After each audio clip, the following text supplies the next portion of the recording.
On October 27, 1962, one man inside a Soviet submarine made a decision. If he had chosen differently, you might not be watching this. October 1962. The world went to work. Children went to school. Shops opened. No one knew that within days, human civilization would stand on the edge of annihilation. Inside a quiet room in Washington, a set of photographs had just arrived. Blurry, black and white, but unmistakable. The Soviet Union was building nuclear missile sites in Cuba, and those missiles could reach American cities in minutes. For 13 days, the world held its breath. This is the story of how it began. By 1962, the Cold War had already divided the world. The United States and the Soviet Union were locked in a nuclear arms race. Each side had enough weapons to destroy the other many times over. But geography mattered. The U.S. had placed nuclear missiles in Turkey and Italy, within striking distance of the Soviet Union. Moscow felt surrounded. Then came Cuba. In 1959, Fidel Castro overthrew the Cuban government. Cuba aligned itself with the Soviet Union. For Washington, a communist ally just 90 miles from Florida was unacceptable. In 1961, the United States tried to remove Castro through the Bay of Pigs invasion. It failed disastrously. For Soviet leader Nikita Khrushchev, the message was clear. Cuba needed protection, and protection meant missiles. In the summer of 1962, the Soviets launched a secret operation, codename Anadyr. Under extreme secrecy, thousands of Soviet troops and nuclear missiles were shipped to Cuba. The missiles were medium-range ballistic missiles. If completed, they could hit Washington, D.C., New York, Chicago. Almost every major American city flight time, about 10 to 15 minutes. The goal was simple: change the balance of power, force the United States to think twice before attacking Cuba or the Soviet Union.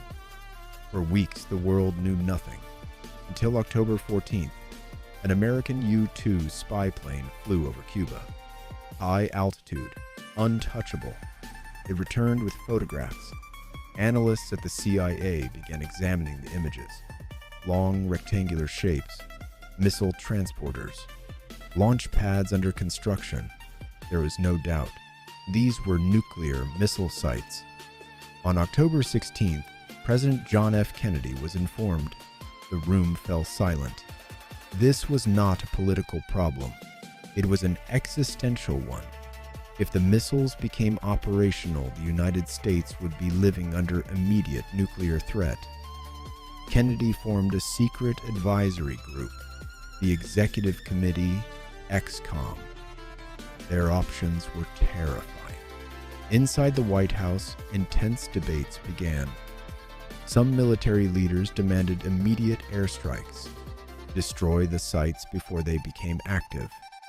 Others suggested a full invasion of Cuba, but invasion meant war with the Soviet Union, and war meant nuclear escalation. Kennedy hesitated. He understood something critical. If the United States attacked first, Moscow might retaliate, not just in Cuba, but in Europe. NATO forces could be drawn in. Berlin could become a battlefield, and from there, the unthinkable. Instead, Kennedy considered another option, a naval blockade. Officially called a quarantine, the goal was to stop further Soviet shipments without triggering immediate war. But even a blockade was an act of aggression. One wrong move, and the first shots of World War III could be fired. On October 22, 1962, President Kennedy went on national television. He revealed the missiles. He announced the quarantine. American forces went to DEFCON 3. Strategic Air Command moved toward DEFCON 2, the highest level ever reached in history. Soviet ships were already on their way to Cuba, some carrying more military equipment. The question now was simple. Would they turn back, or would they break through the blockade? In Moscow, Khrushchev faced his own pressure. In Washington, nuclear bombers were armed, and somewhere in the Atlantic Ocean, submarines waited. The world was no longer just watching, it was counting down. Next episode, the secret deal that the public was never told about.